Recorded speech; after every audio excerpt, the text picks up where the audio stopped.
જૂનાગઢના પ્રખ્યાત સકરબાગ પ્રાણી સંગ્રહાલયમાં નવા મહેમાનોનું આગમન થતા પ્રવાસીઓ માટે આકર્ષણનું કેન્દ્ર બન્યું છે।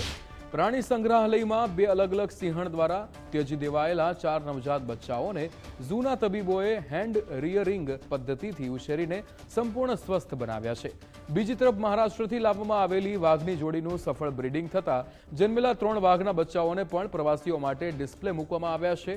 આ નવા મહેમાનોની ખાસિયત અને જરૂરિયાત મુજબ ખાસ સુવિધાઓ ઊભી કરવામાં આવતા હાલ સકરબાગ ઝૂમાં સિંહ અને વાઘના બચ્ચાઓને જોવા માટે મુલાકાતીઓમાં ભારે ઉત્સાહ જોવા મળી રહ્યો છે।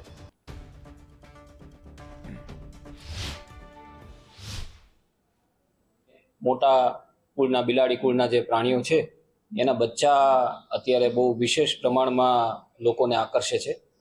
અને જે ઝૂનો આગળનો એરિયા છે એટલે કે ડિસ્પ્લે એરિયા કે જ્યાં નવાબ સાહેબ વખતના જે કેજીસ ને બધું છે, તો ત્યાં હાલમાં 4 સિંહના કબ્સ એટલે કે શાવકો બચ્ચા લોકોના પ્રવાસીઓની માટે ખુલ્લા મૂકવામાં આવેલા છે। અને આ બચ્ચાનું થોડી વાત કરું તો આને માતા દ્વારા તરછોડાયેલા હતા, એટલે પ્રથમ દિવસથી જ ઝૂના અનુભવી કર્મચારીઓએ આને ઉછેરેલા છે।